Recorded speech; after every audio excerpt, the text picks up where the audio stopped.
What if I told you there's a version of the Bible that was hidden away from the world for centuries, banned for being too powerful, too controversial, too dangerous?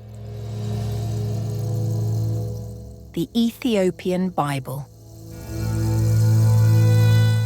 It's older than the King James Version. It includes books the rest of the world rejected. But why? Why did religious authorities and empires fear it? Why did they try to erase it from history?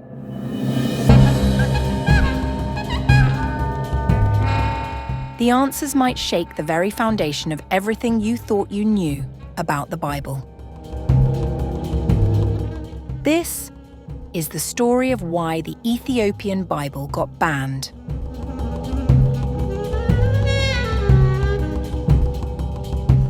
First, let's explore the origins.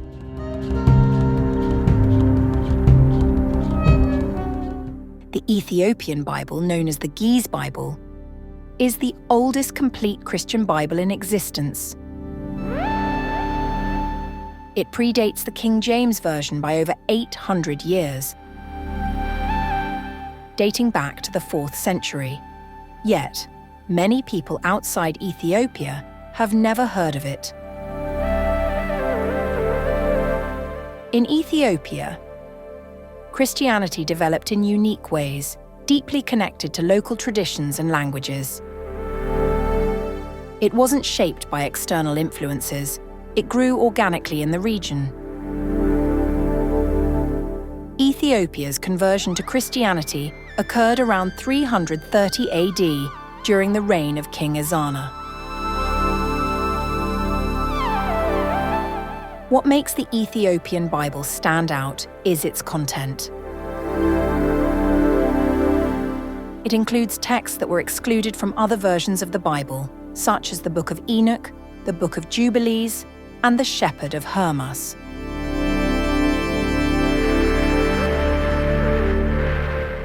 These books were once considered scripture in many early Christian communities, but were later rejected by church leaders elsewhere. Have you ever seen this before? Chances are your answer is no. The Ethiopian Bible is one of the most mysterious and unique religious texts in history.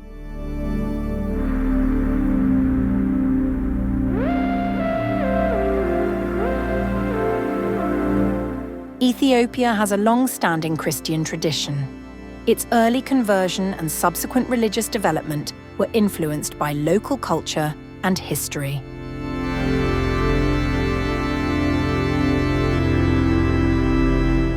Ethiopia became home to one of the earliest Christian communities, tracing its roots back to the 4th century.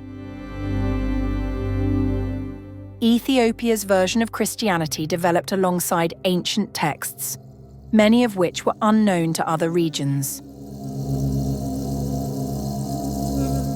While the King James Bible contains 66 books, the Ethiopian Bible has 88. Featuring works that provide different interpretations and deeper insights. What's fascinating is that Ethiopia had access to these scrolls long before they became central to Christian theology in other regions.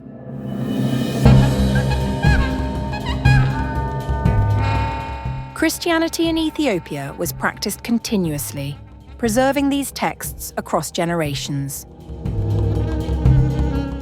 And then there's the Ge'ez language, one of the oldest languages still used today for religious texts. The Ethiopian Orthodox Church, known as the Tewahedo Church, is one of the oldest organized Christian bodies in the world.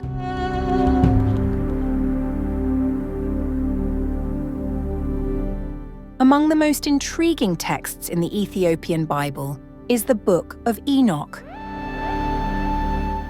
This ancient book offers a cosmic narrative about angels interacting with humans, which was later deemed controversial by early Christian leaders. In the Book of Enoch, we meet the Watchers, a group of angels who fall from grace after sharing forbidden knowledge with humans.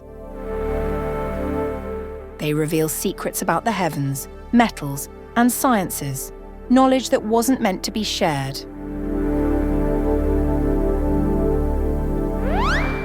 Another unique text, the Book of Jubilees, gives an alternate view of early biblical history. These books challenge some widely accepted interpretations of Scripture, but they weren't banned simply because they were different.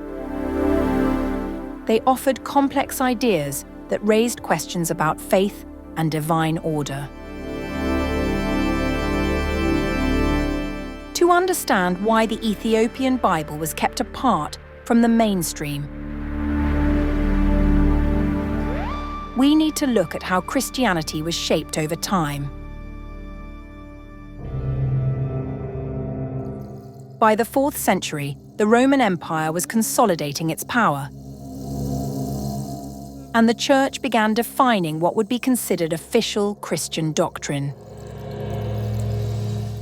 In the West, Church leaders aimed to establish unity in doctrine, which meant deciding which books were included in the Bible. The Council of Nicaea, held in 325 AD, was one of the key moments in this process. Certain texts, like those found in the Ethiopian Bible, didn't fit the criteria and were excluded. This decision wasn't just about theology. It also reflected a need to create a unified Christian faith across different regions. As Christianity became more organized in Europe, alternative interpretations, such as those found in Ethiopia, were left out of the dominant narrative.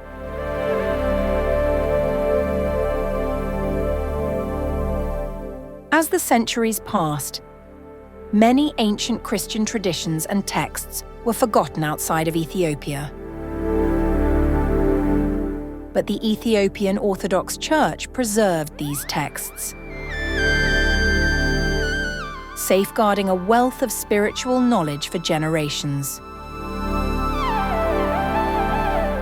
In recent decades, scholars have begun to re-examine the Ethiopian Bible, discovering its importance in understanding early Christian history. One of the most remarkable finds was an ancient illustrated manuscript, unveiled in 2010, offering new insights into early Christian art and literature.